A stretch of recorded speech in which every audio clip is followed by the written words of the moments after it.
Welcome to Google Weekly. Welcome, my name is Bjorn Barrington. This is the Google Weekly Podcast, which is part of the EdListen Network.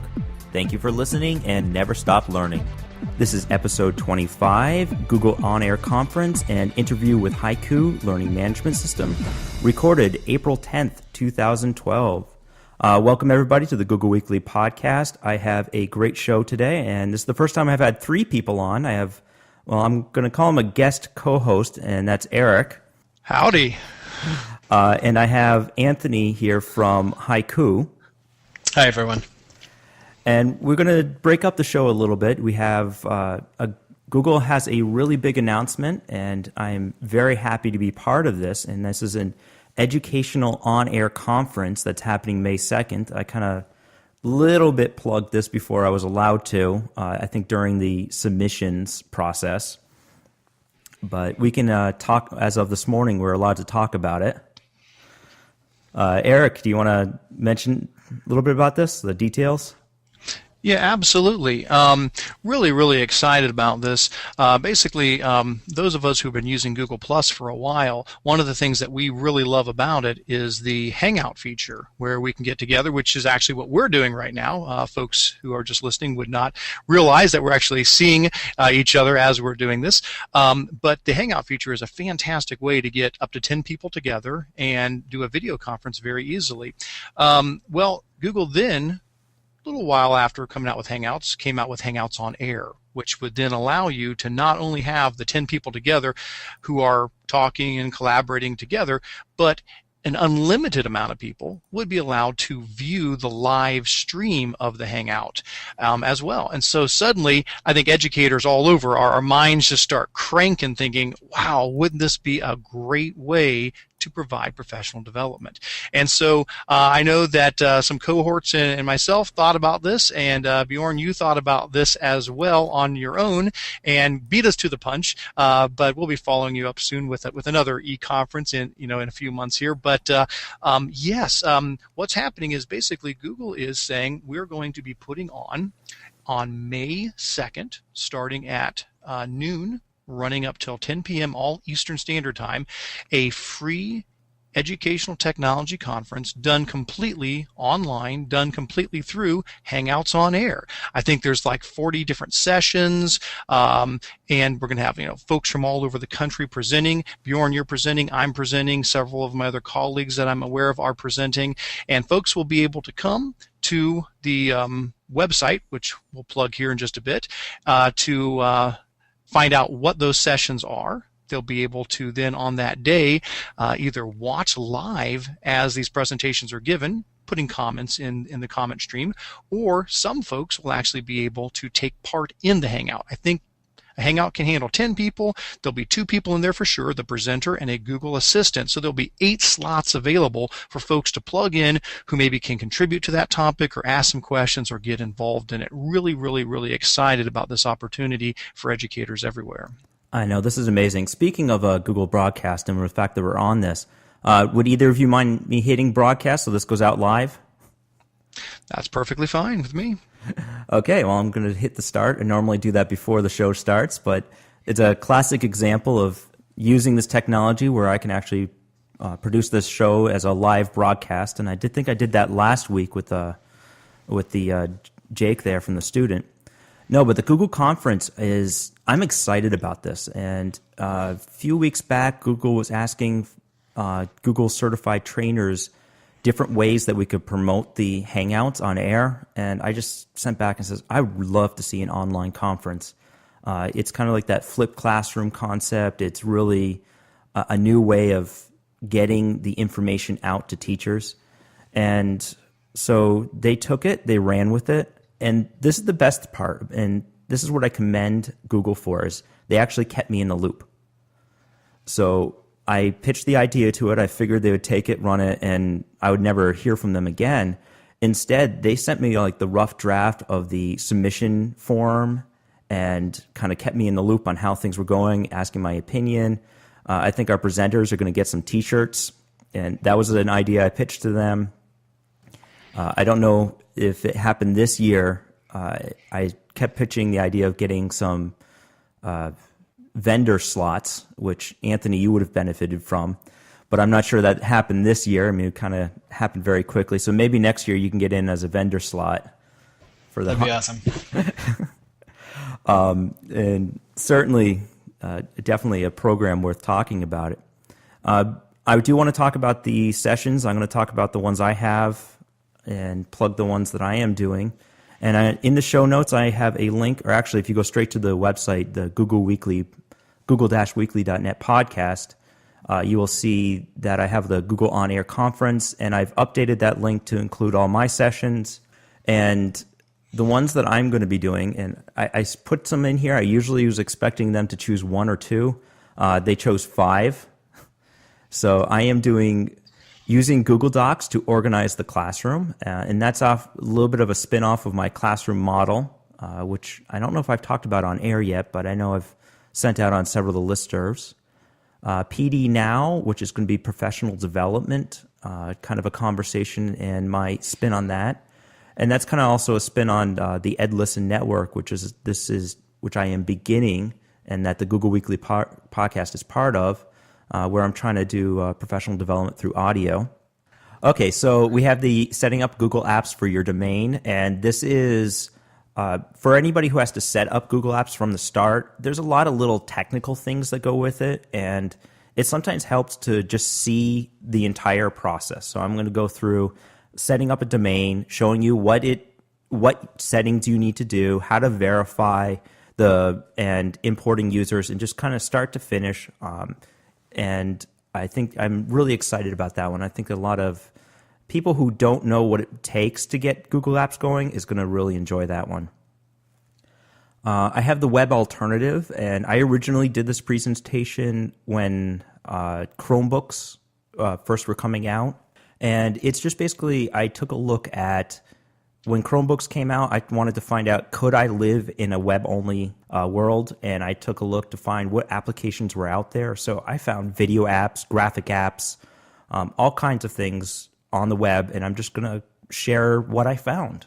And the last thing is Google Sites for your classroom. This is just some basic Google Sites and getting it going.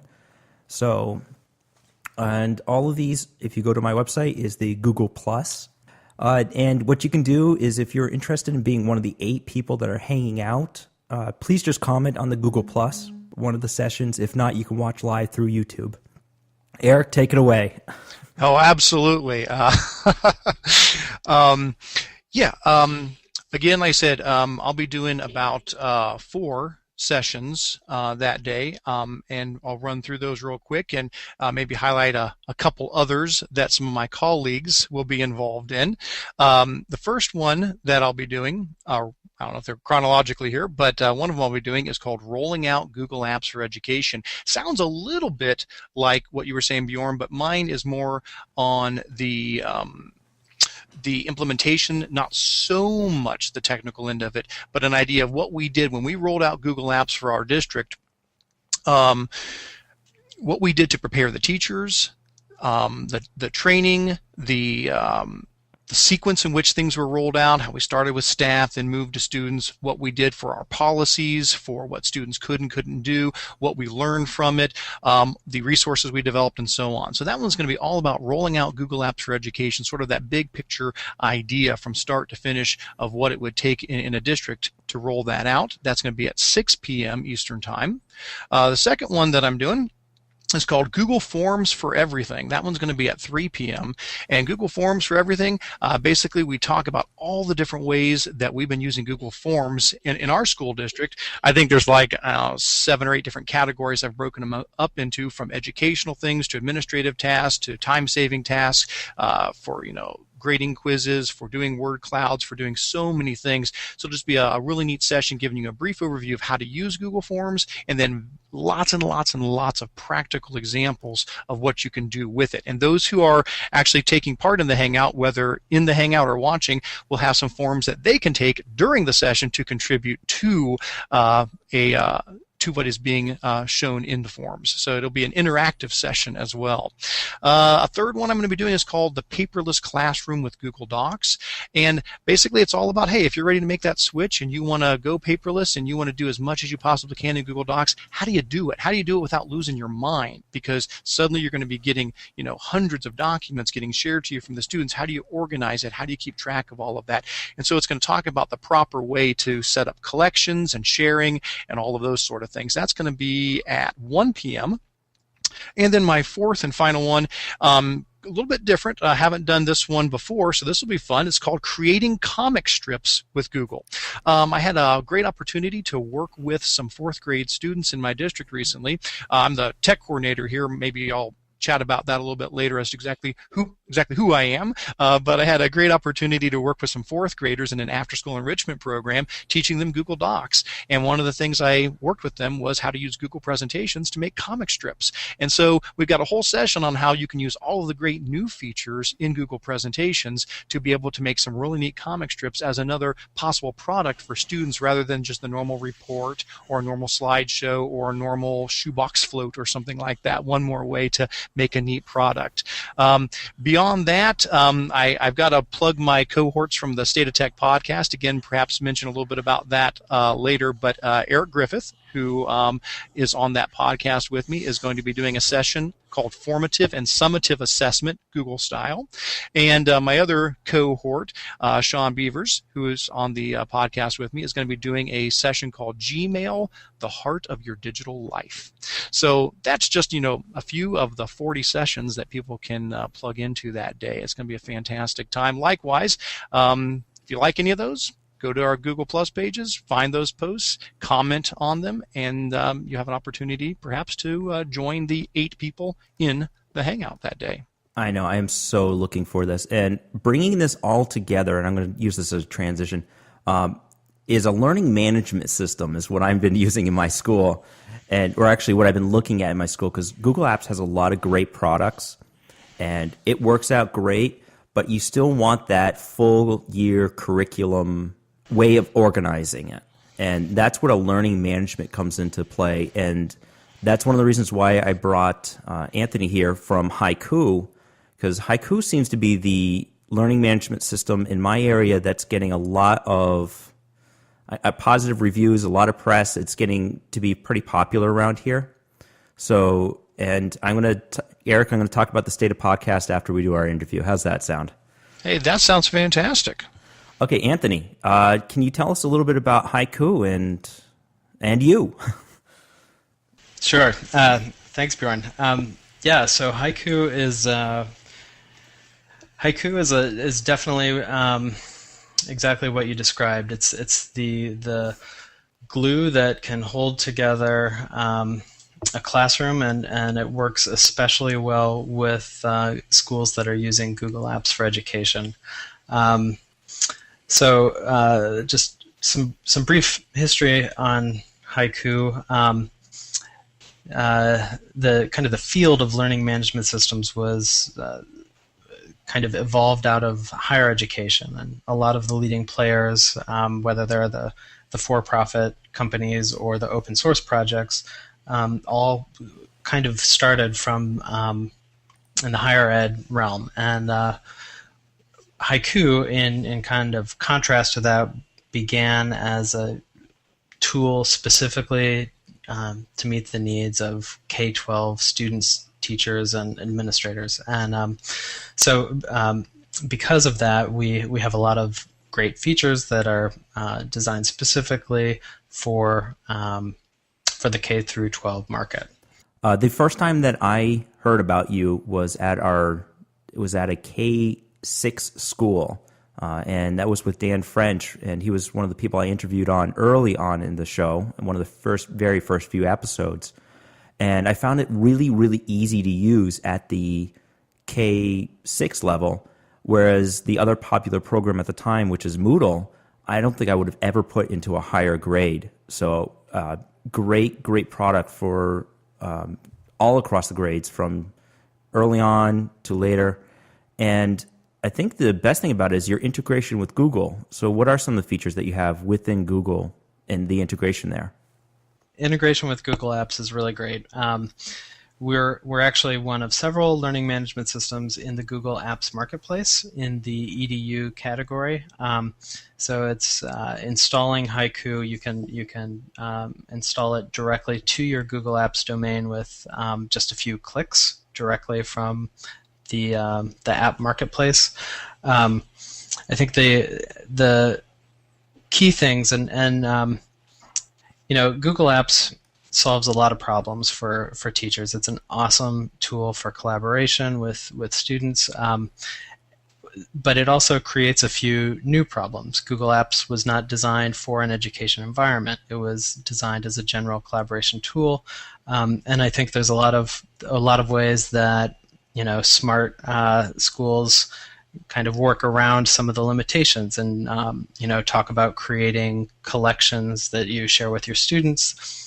There's a level of administrative overhead that teachers need to take on to really effectively manage Google Apps in their classroom. So what Haiku does is we create a layer on top of kind of a standard Google Apps installation, which creates real Dropbox functionality, allowing students to hand in homework directly, and teachers can then annotate and grade a Google Doc through the Haiku annotator. So there's a bunch of cool features.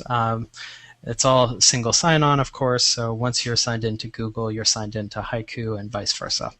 Yeah, it just shows up under the More menu, which is a very helpful, and it's one of the minimum requirements now I have for looking at a learning management system, and I'll have to say yours is one of the top ones. Now, what's the way I see it works is it's a single sign-on, and not only is it single sign-on, but it also brings in, like if you're going to hand in a work, you can actually pull from your Google Docs. That's right. Yeah, it's a beautiful integration point where essentially in the learning management systems of yesterday, of several years ago, students would be uploading files from a Word document, and teachers to grade 30 essays would download a zip file of these 30 Word documents. With Haiku, in combination with Google Apps, everything lives in the browser, in the cloud. So you can go completely paperless without, and beyond paperless, because there's not even an upload or a download, let alone printing. So everything stays within the browser. Yeah.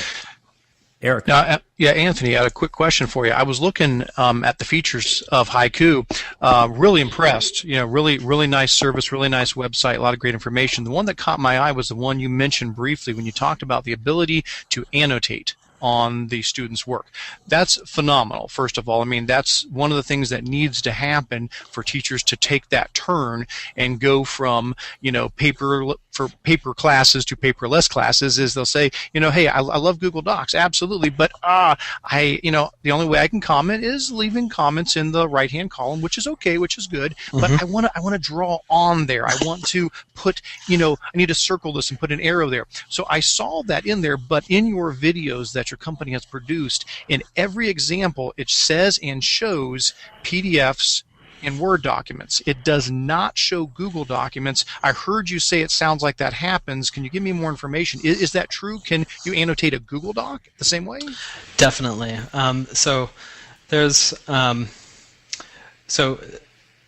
the way that this works in the current form is that when a student hands in a Google Doc, let's say they've been collaborating with their teacher, they've shared the doc with their teacher, the teacher has made some Google comments, but in Haiku there's actually a moment in time where the student hands in the work into the Dropbox, and at that moment we actually take a copy of the Google Doc and convert it into a PDF at that moment. And so essentially when the student clicks hand in, the document is frozen in time. Any future changes they make in their Google Doc are not reflected in the version that they handed in. So that way, then the teacher annotates directly on top of what is now a PDF, but all of this process to the teacher is really invisible. So they don't, the type of the file really doesn't matter because it just simply works in the browser. Well, that's what it looked like, and I was kind of hoping that was the case. And until Google comes out with some sort of annotation layer option in there, I thought this was one of the slickest, most intuitive ways of handling it that I've seen yet. So kudos to you on that. That's fantastic. Thanks a lot, and we will have to update our videos. Yeah, and that solves also the hand-in problem that a lot of my teachers have, where they want that time stamp on it. And yes, Exactly. they can go into the revision history, but that sometimes can be a little bit more work. So this creates that timestamp. Student can't change it after that time, and you get to annotate it and share it back with them. So, yeah, that's exactly right. I mean, I think you guys are total Google pros, and you know like all of the tricks to like getting Google Apps to work in a classroom setting. And I think our approach has been, how can we take those tricks, or how can we eliminate all of the need for that kind of administrative work for just the average teacher and make it as simple as possible. yeah, out of the ones I've tried, you are one of the more simpler ones, I would have to say. And I also like how well I can organize and lay out things. Anthony, if I can ask you one other question. Sure. As I was looking through your feature list, the one thing that I didn't find, and forgive me if it was there and I just missed it, but it's something we are looking at LMSs in our school district. Okay. And our State of Tech podcast will be doing a LMS double episode coming up in about a month or so, and so hopefully we'll be able to talk a little bit about Haiku on that. I didn't see anything about standards alignment. Did I miss that? Because Common Core standards, many people are using them now to be able to take the stuff we put in there and align it to standards. Could you speak to that? Sure. Yeah, no, that's certainly on the top of everyone's mind these days, and at present that's not a feature in Haiku. I can say that's something that is that's on our roadmap, and we're really excited to look at that. In part because I don't think that anyone has really successfully cracked that nut yet from the learning management perspective, and so I'm excited to see the kind of making standards really manageable and simple, and taking the Haiku approach to getting standards into the classroom. Well, that's excellent. Thanks. Yeah, for what we're looking to is we have something called Rubicon Atlas for our curriculum mapping and standards alignment, and none of the teachers use it because it's just this extra bit of work. There's no student interaction, only the administrators will see it, and that's only once a year, so none of the teachers are keeping up to date with it. And what I'm hoping is with the learning management system is that I can replace that functionality so the teachers have a year-long curriculum, and I'm hoping that we can print things out. And the one thing I'm missing is the combination, and so I'm really hoping that we can replace Rubicon Atlas with Haiku. We may have to do some modifications into how to get curriculum. I haven't seen a way that an administrator can really just print out a curriculum map for the year. Yeah, and I think we look at right now the kind of the landscape of curriculum mapping and standards alignment tools out there as largely not meeting the needs of schools and teachers, and what you just said is something that we hear often. We have this solution and nobody's using it, and that's the exact same thing we heard about learning management systems 3 or 4 years ago. We have this great server and nobody's using it, and so. I think it's an opportunity for the field to look at this and see how can we make something that is so, how can we develop the Facebook of curriculum mapping, make it so dead simple that Well, I just Yeah. want it to be used by the teachers. Exactly. So I don't want them to create a curriculum and then have to recreate it somewhere else just so they can use it with their students. So that's why I'm really pushing the learning management side of things. Yep. I want to switch gears a little bit and talk about how to access and your costs and everything else with Haiku. Sure. So I guess for this audience, I think again, in terms of accessing Haiku, the easiest way is to go right to the apps marketplace, and you can install a free 60-day trial. It doesn't do anything funny to your Google Apps installation. It's just a cool button from the More menu. I think. In terms of costs, I do want to point out that we do have a free and super affordable edition that's for the classroom teacher. So anybody listening who's an individual teacher can easily just sign up for Haiku for free. But for a school or district, the pricing ranges from between $4 and $8 per user per year, and that's based on the size of the school. We work with many independent schools across the country, as well as public districts in kind of the small to medium range. Our largest customer presently is about 50,000 students. Wow, that's big. And I think I saw in a couple of emails back, because Vermont's new to this, and we're kind of still trying to consolidate and see how we can work together within school districts instead of just independently right now. But I also heard that you're doing something with California. Yeah. So actually, I'm based in Brooklyn, but our largest footprint of customers is in Southern California, and that is due to a number of factors. Some of which is that they're some of those districts are real leaders in kind of virtual and online education, and it's caught on like wildfire, so that's great. So because of that, we put together a consortium of essentially a online consortium for online education, allowing schools within California to buy Haiku at a discount, and so that's an opportunity that we developed there, and we're certainly excited about other states like Vermont possibly coming on board as well.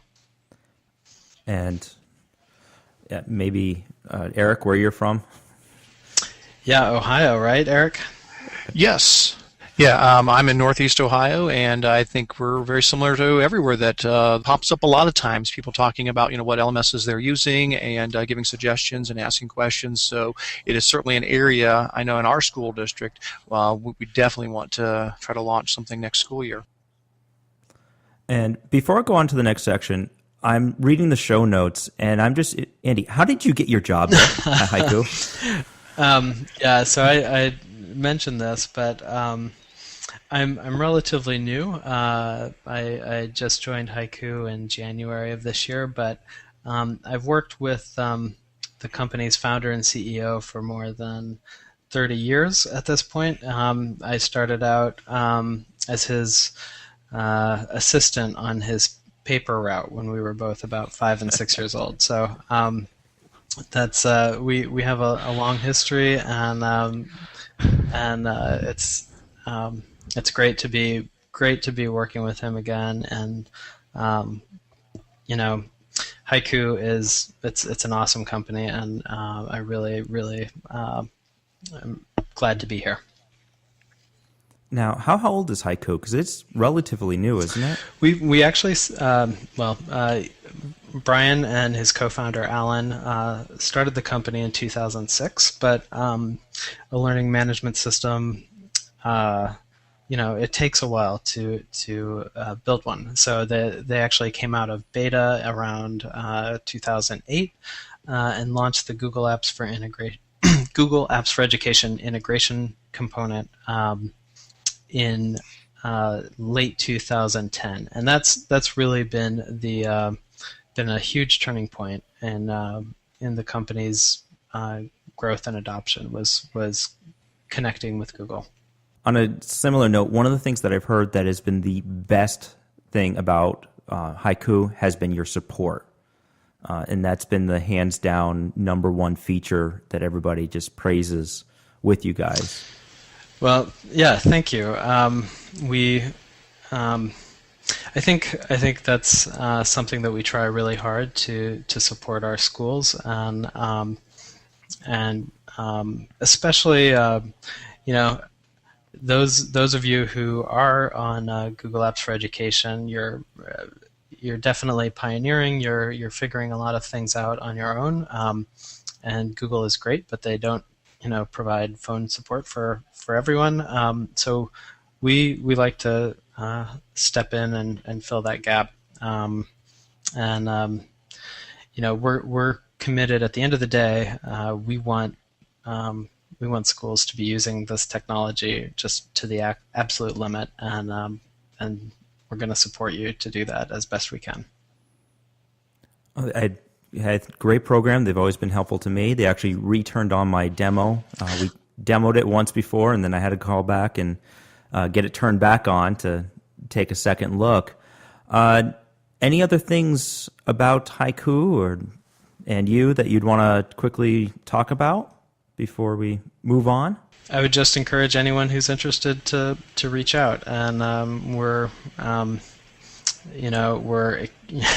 having our best year ever. We're really excited about the growth in blended learning and virtual learning, and our relationship with Google. So, if you're interested in talking to us, please reach out. HaikuLearning.com. So HaikuLearning.com. Is there? You want to plug your email address or anything? Sure. I'm just Anthony S as in Sam at HaikuLearning.com. You can also find me on Twitter SAnthonyS, and Google Plus at g+.2/SAnthonyS. Yep.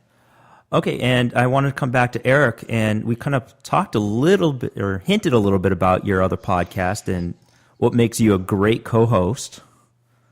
All right. Well, yeah. Hey, thanks. I'll be glad to fill in some of those details. My name is Eric. Last name's Kurtz, Eric Kurtz. I'm the technology director for North Canton City Schools up in Northeast Ohio. Been here 20 years. Started off as a math teacher, 8th grade math teacher. Did 7 years tour duty there. And then for the last 13 years, I've been in technology for the district. A fantastic place to work. Plugged into a couple other things. One is a podcast. You are correct. I mentioned earlier Sean Beavers and Eric Griffith as two of my colleagues in the state of Ohio. And we have a podcast called The State of Tech, and that is at thestateoftech.org.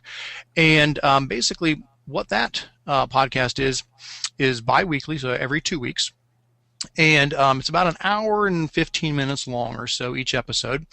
And what we do is we try to take one topic in education technology and just really dive in deep to that topic. So we'll have like 15 minutes at the start of the podcast where we're talking about tech news, and we'll share our awesome thing of the week where each one of us shares something really cool we saw in the last few weeks. But then the rest of the podcast, a good hour of it, is diving into a topic. And we'll have guests on who are experts in that area or somehow experienced in that. We try to get other teachers, tech directors, folks like that, sometimes people from companies as well. And we've covered things like Google Apps. We've covered BYOD. We've covered tablets. We've covered technology and math. We've covered interactive whiteboards, digital textbooks, going paperless, and on and on and on. And like I said, we will have a couple coming up here in 2 weeks. We're going to have one on Google Chromebooks. So for those that are interested in hearing some more about Chromebooks, we're going to be getting into some others on the learning management systems. So we're going to break that one into 2 sections because, as you can see today, we've barely scratched the surface with this. Imagine, talking about all learning management systems.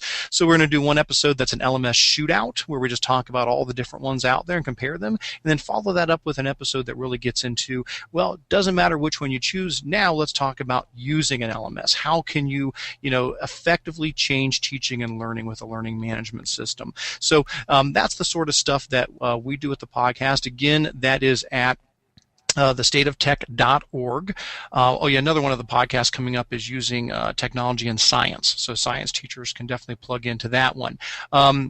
Now, the podcast is video and audio. So if you want, you can just download an audio version of it if you want to listen to it while driving or mowing the lawn or jogging or whatever. But we also use Google Hangouts to record a video version of the podcast. And so you can get it in video format as well if you'd like to see all of the awesome stuff going on in the show as well, which is a lot of fun. So I would definitely encourage people to check out the State of Tech podcast at thestateoftech.org. We will be, like I mentioned, also kind of hinted at, we'll probably be doing mid-June an e-conference very similar to the one that you've been able to launch with Google. So look for things to come out about that.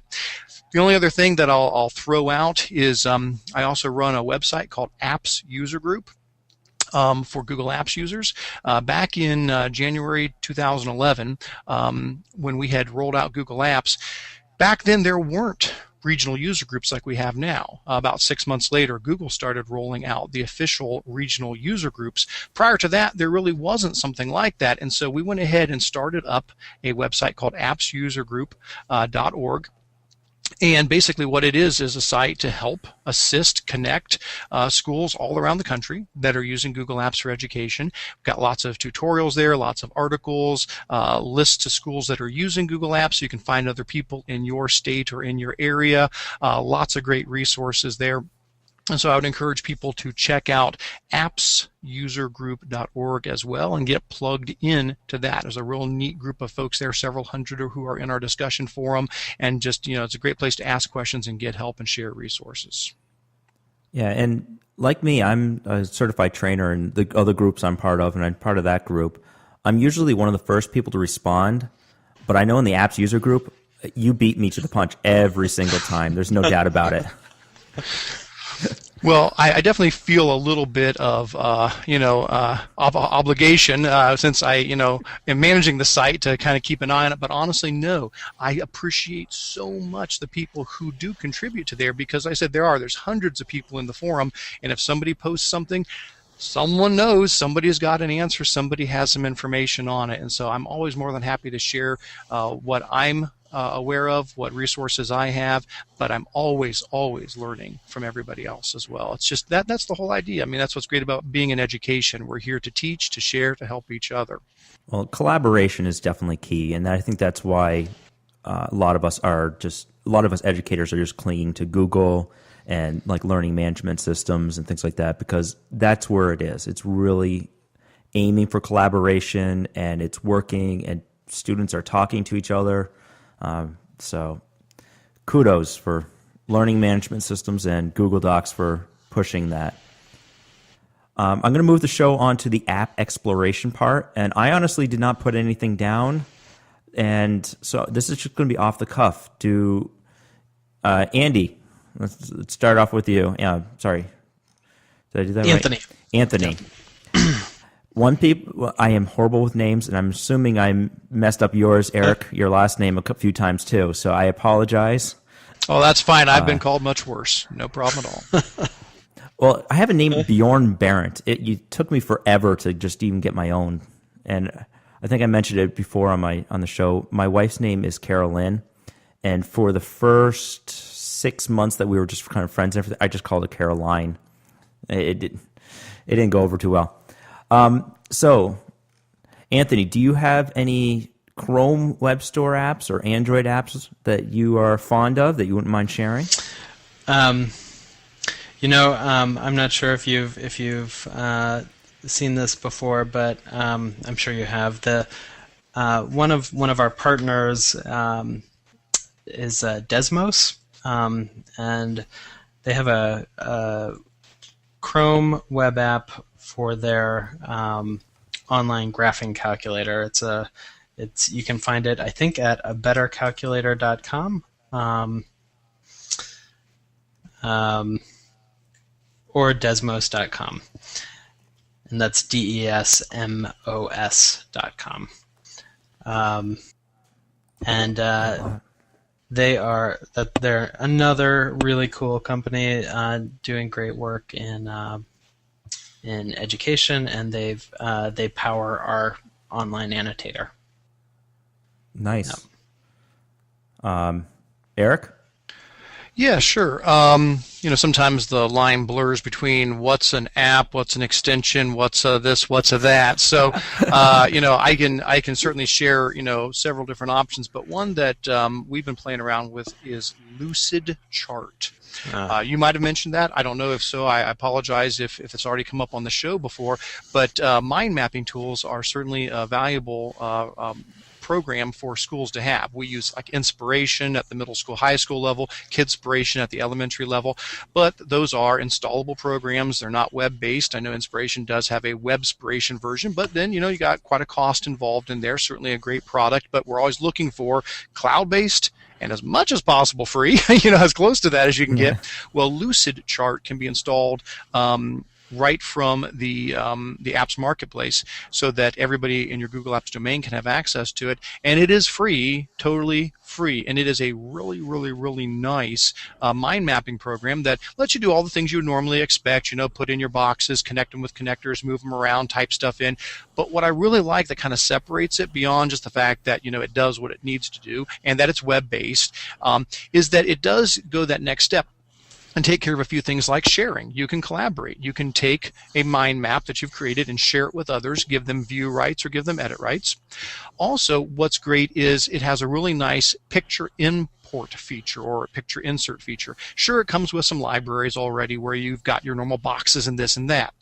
But you can upload your own pictures, which that's certainly fine. But where it really shines is there's a search box at the top of the insert picture area where you can type in a term that you're searching for, and it will search two main repositories. It'll search Google Images, and then it'll search a clip art repository online. I forget at the moment which one it is, but it'll bring up all of these matches, and you can just take them, drag them, and drop them right onto your mind map. Well, that is really essential, because usually when I find a mind map program, it's like, well, we could use this at the high school or maybe the middle school, but once you get to the elementary, it's not cute enough. There's not enough cute pictures. We need more pictures.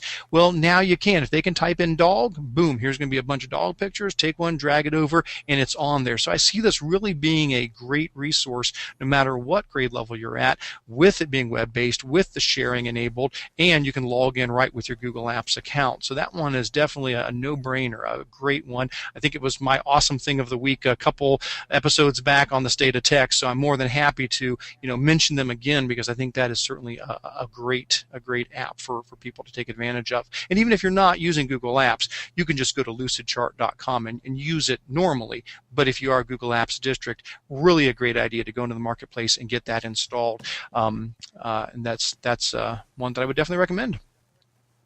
Well, that's great. And like I said, I didn't take my time this week to find one for myself, so I'm just going to leave it at those two. And I'm going to thank both of you very much for coming on to the show. Any last remarks? No, just thanks so much for having us, and we look forward to the on-air conference coming up here, and hopefully get a chance to connect with lots of awesome people. I am very much looking forward to that. Yeah, thanks, Bjorn. Okay, well, thank you for listening to the Google Weekly Podcast with your host, and we have Anthony.